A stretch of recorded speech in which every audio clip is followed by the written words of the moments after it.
Bonjour tout le monde, j'espère que vous avez passé un bon week-end. On se retrouve pour le premier brief de la semaine en ce lundi 31 août 2020. Comme d'habitude, je vous invite à nous rejoindre sur Discord. N'hésitez pas, le lien est en description dans les commentaires. Et aussi à laisser un petit pouce bleu et à vous abonner si ce n'est pas déjà fait, si le travail vous plaît.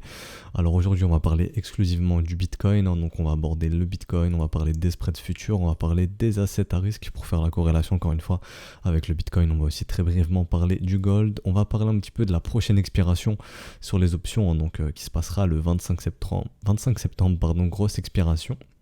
Et pour finir, on parlera un petit peu du code juste ici pour clôturer ce brief, parce que ça a un petit peu bougé, donc on va en parler. Alors au niveau du Bitcoin, donc là je suis sur les contrats futurs, je pourrais aller sur le spot, mais c'est sensiblement la même chose. Rappelez-vous, des petites diffs se dessinent. Dans la dynamique interne, on commence un petit peu à avoir le warning pour les bulls, donc attention pour les bulls. Donc ici pour l'instant, consolidation. Les vendeurs tentent d'instaurer un top. Pour l'instant, ce top n'est pas instauré, encore une fois. Est-ce que la dynamique est baissière pour le moment? Non, la dynamique interne devient inquiétante pour les bulls, mais la dynamique, comment se comporte le marché? Est-ce que vous voyez un DM ici se mettre en place? Pour le moment, non. Tant qu'on ne voit pas ça, on n'aura pas la confirmation entre guillemets que ce marché a posé un top. Pour le moment, ce marché est juste en train de consolider, et les bears, eux, essayent de se montrer, donc ils se montrent sur la dynamique interne. Donc ce mouvement ici perd de sa force, consolidation, mais pas de signe de top pour le moment. Si cette épaule ici se met en place, on pourra se dire ok, on a une pattern de retournement ici sur ce marché. Et on reprend tout doucement une dynamique baissière. En cas de premier objectif, rappelez-vous, ce serait le premier arrêt. Si ce premier arrêt cède, on aura la nature de ce mouvement. Ce n'est pas un mouvement tendanciel bullish. Donc théoriquement, ou en tout cas très probablement, le marché pourrait retourner dans sa zone de rechargement. Et là, je m'adresse encore une fois aux investisseurs. Si vous voulez faire du dollar cost average, ou investir dans Bitcoin, ici vous avez d'excellentes localisations qui se présentent à vous. Ok. Pour les autres, si vous voulez investir ici, que votre stratégie vous dit d'investir, il n'y a pas de souci, ok. Derrière, il faut être prêt à pouvoir assumer du moins 30, moins 50, moins 70 ou je ne sais pas. Le marché nous donnera un petit peu l'issue tout simplement de cette correction. Donc est-ce qu'on aura un retracement sur le premier arrêt, ce qui serait tout naturel. Rappelez-vous, dans chaque bull market on a un retracement au premier arrêt très probablement, en tout cas très souvent, pour connaître la nature du mouvement, de se dire ok, dans quel type de marché on évolue. Si ce premier arrêt tient, qu'on repart, c'est un bear trap. Rappelez-vous, en tant que ce premier arrêt ne cède pas, tous les dumps seront justement des bear traps, ok, donc des pièges baissiers avant de poursuivre. Si ce premier arrêt cède, vous pourrez probablement refaire du dollar cost average dans ces zones, bien entendu. Encore une fois, je le répète, si vous êtes investisseur, la zone de rechargement de short ici de ce trading range est la pire localisation pour vous d'un point de vue technique. Mais si ça entre dans le cadre de votre stratégie, pas de souci, ok. Si vous êtes à l'aise avec ça, pas de souci, let's go, on peut y aller. Ok, donc pour l'instant on parlera de consolidation. Je vais checker un petit peu en weekly. Donc là on va aller un petit peu sur Bitfinex, on va changer, je vais utiliser le spot et je vais passer en weekly tout simplement. Donc là pour moi maintenant c'est clair, il y a une zone de combat qui est très très bien établie. C'est tout simplement celle-ci, ok. Donc les bulls, si les bulls cassent ici, les bulls auront gagné cette zone de combat, et si les bears percent ici, ils auront gagné tout simplement, ok. Donc si les bears percent ce niveau ici des 11 137 $, faudra s'attendre à un retracement un peu plus profond. Pourquoi pas le premier arrêt, encore une fois on l'a vu, donc sur le spot ça donne les 9 200 $. Et si les bulls gagnent cette contraction tout naturellement, donc si cette battle zone, cette zone de combat, on pourra les visiter plus haut. Donc on va regarder un petit peu si des mouvements de continuation se mettent en place. Donc là je vais remettre 50% de gain, on va passer en daily, on va checker ça un petit peu. Hop, donc on va regarder un petit peu, je vais pouvoir supprimer ça très rapidement. On va regarder un petit peu où est-ce qu'on a retracé. Donc je vais prendre ce mouvement tout simplement, on va regarder un petit peu, est-ce qu'on est venu chercher 0,33 ici pour un setup de continuation en cas de consolidation avant une poursuite du mouvement à la hausse. On va regarder ça ensemble. Hop, donc oui, on est bien venu chercher 0,33. Je clone et on va voir tout simplement où est-ce que ça pourrait nous ramener si un setup de continuation se déclenche ici. Donc ça pourrait nous ramener sur les 14 700 $, ok. Donc si un setup de continuation se met en place, un creux, deux creux, trois creux, vous connaissez la structure qui se dessine, let's go. Ensuite la confirmation momentum, ça dépend de votre profil.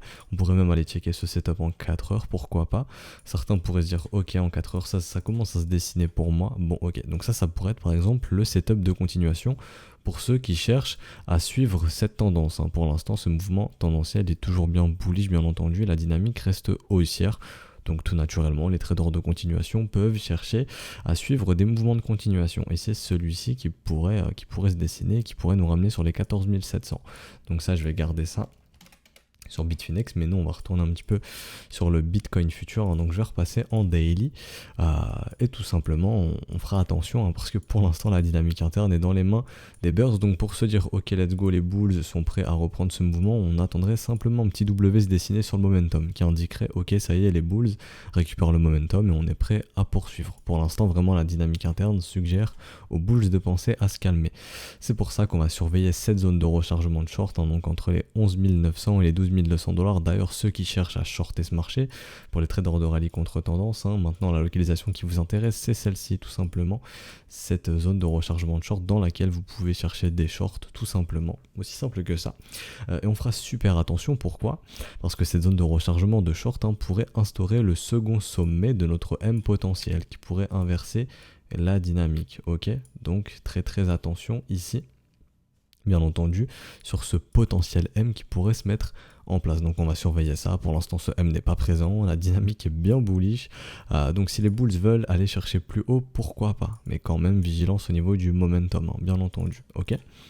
Donc voilà, je pense que j'ai rien d'autre à dire pour le moment sur Bitcoin, à part qu'on est en train de s'affranchir de ce premier arrêt, donc on n'est plus dans le dead cat bounce comme on le faisait lors des précédents rebonds, rappelez-vous.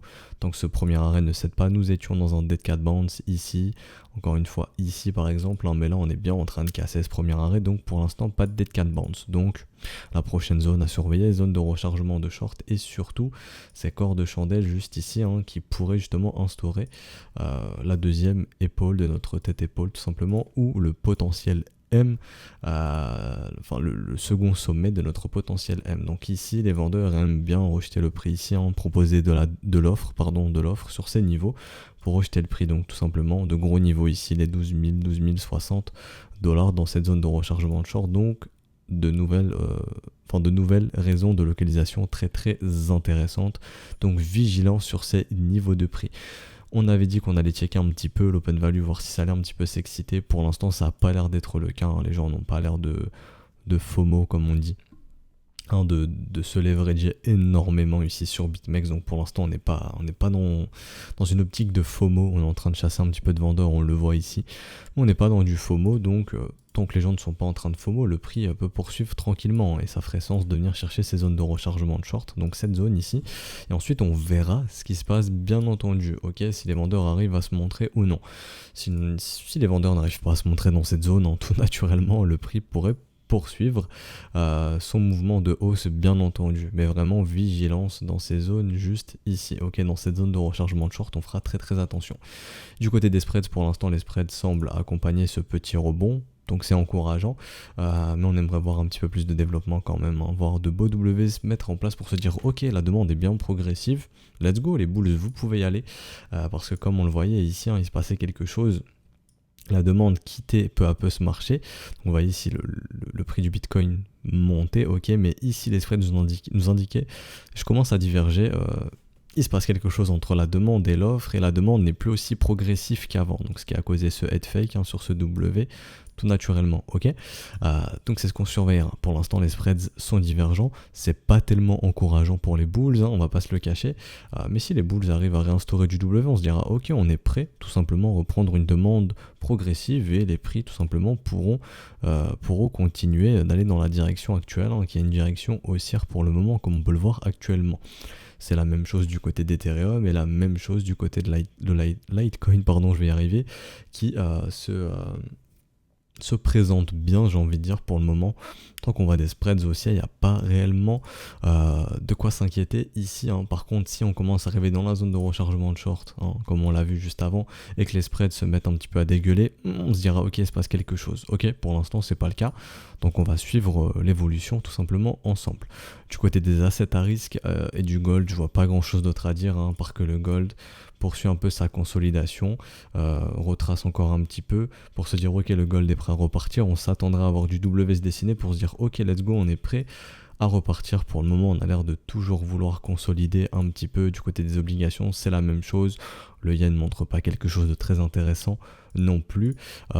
Et on verra si ce rebond justement du gold est encore un énième dead cat bounce avant d'aller chercher plus bas, ce qui serait tout simplement bénéfique probablement pour le S&P, ou est-ce que le S&P est en train de mentir, hein, c'est-à-dire que le S&P, cette cassure d'ATH était un petit piège, hein, pour un petit dip, est-ce qui pourrait permettre au gold, hein, de performer un petit peu très très probablement, et on verra justement comment Bitcoin se comporte vis-à-vis de ça, mais tant qu'on n'a aucun signe de top majeur, que ce soit sur le S&P ou sur le gold, juste ici, je pense qu'il n'y a pas de quoi s'inquiéter réellement pour le moment, surtout que Bitcoin n'a pas l'air tellement corrélé assidûment à un secteur. Bon, peut-être sur petites UT, on peut se dire ok, bon, le gold rebondit, Bitcoin rebondit, pourquoi pas, mais ça m'a pas l'air d'être réellement corrélé pour le moment.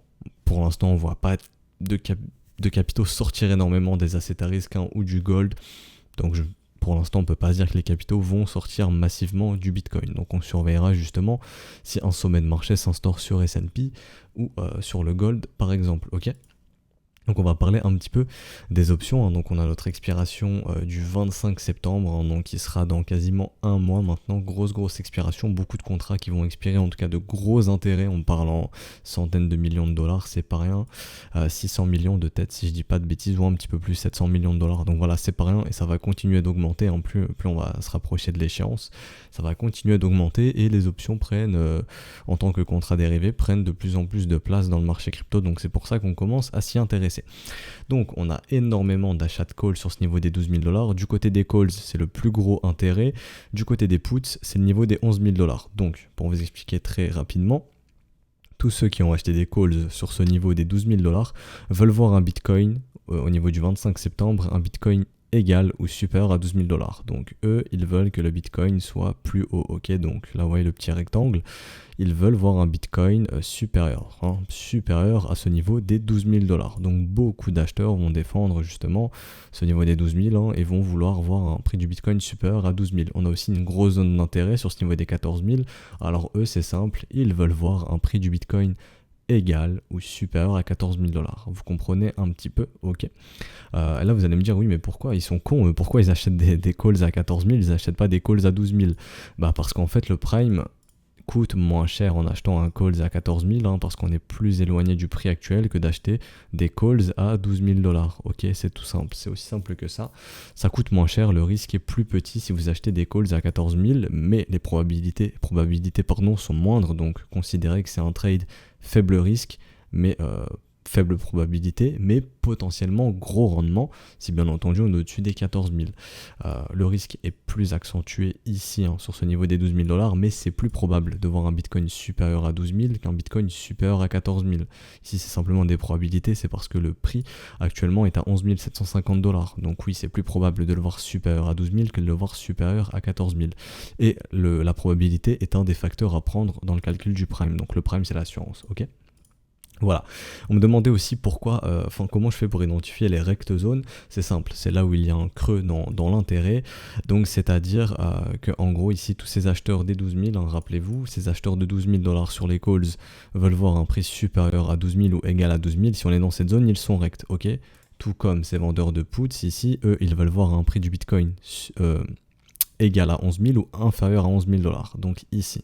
Ok, donc là ici d'ailleurs gros intérêt sur ces 11 000 $, du côté des puts, et c'est le plus gros intérêt. Donc là il y a beaucoup d'acteurs de ce marché qui vont vouloir voir Bitcoin inférieur ou égal à 11 000 $. Ok, donc probablement que de gros portefeuilles vont tout faire pour que Bitcoin soit inférieur ou égal à ce prix-là. Donc on va vraiment surveiller ce niveau, ok.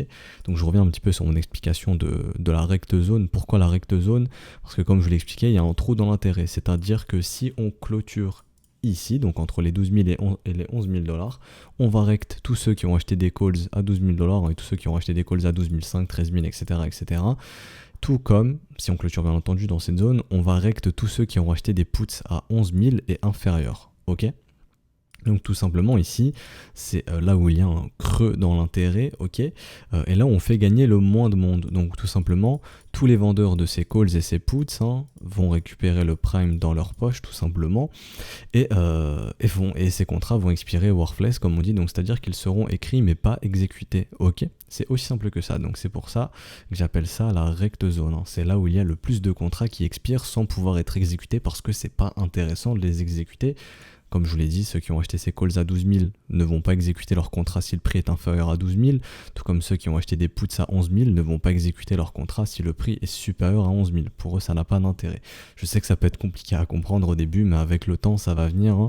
Et si jamais vous tapez explication calls et puts sur Internet, vous allez comprendre très très rapidement. Mais je commence un petit peu à m'intéresser à ces options parce qu'il y a de gros intérêts et probablement de gros portefeuilles ont de l'intérêt à venir garer entre guillemets Bitcoin sur des niveaux bien précis. Donc ici on le voit clairement, gros intérêt 12 000, gros intérêt 11 000 et gros intérêt 14 000 $. Donc c'est probablement des niveaux qu'on viendra chercher.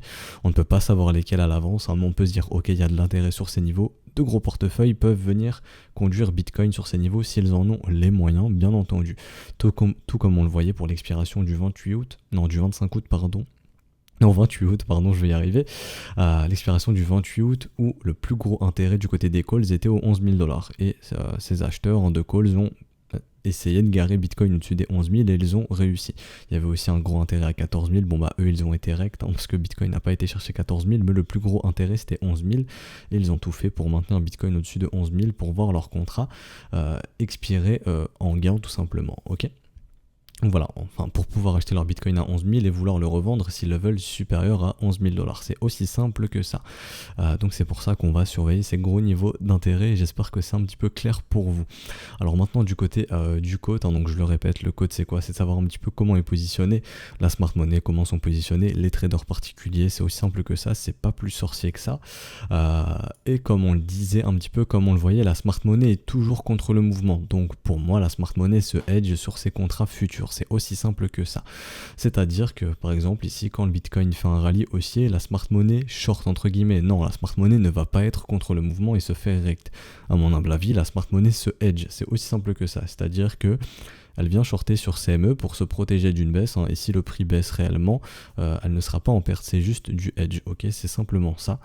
Et de ce que je vois ici, c'est qu'ils ont clôturé beaucoup de shorts, en tout cas l'exposition vendeuse est moins importante, donc on peut penser qu'on a probablement une grosse prise de profit qui se fait pour eux du côté du spot. Oui, s'ils se hedgent de moins en moins contre une baisse, c'est que probablement ils sont en train de prendre profit sur le spot. C'est aussi simple comme ça, c'est comme ça que je l'interprète.